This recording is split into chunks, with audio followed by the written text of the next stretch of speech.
So with the Gator Show, we're talking to Bob. Good afternoon. This is an original KA-BAR Grizzly. I believe it was made in the 1920s. It was an automatic mechanism, one of the early ones. I believe it was intended for fur trappers. In the wintertime, they had gloves on their hands, of course, and they could open this without taking their gloves off, which was a big plus. Both of these knives are original Grizzlies. They're worth a couple of $1,000 at least a piece. And that inspired me to make these and the ones I have out there for sale. It's an unusual mechanism. It was much maligned, in my opinion, because it was a two-handed knife to work. And I've tried very hard and been successful in making it work very nicely as a one-handed knife. A company that sadly just went out of business, Queen, who also made Stratton Morgan, and the Daniels family cutlery owned it, they just went out of business. They had their version of this same mechanism, but they had it working opposite. Instead of the spring being on the right side of the knife, it was on the left.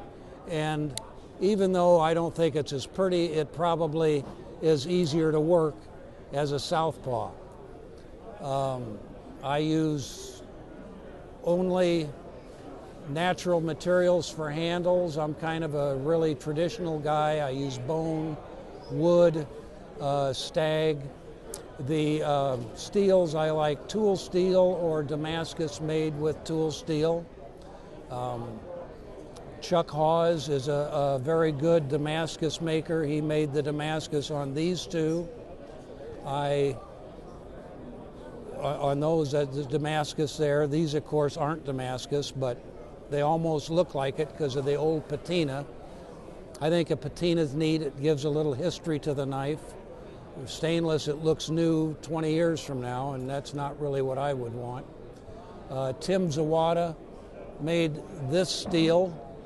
It's 01 and L6. 01 is a high carbon tool steel. L6 is bandsaw steel. Put them together and you've got a wonderfully functional blade.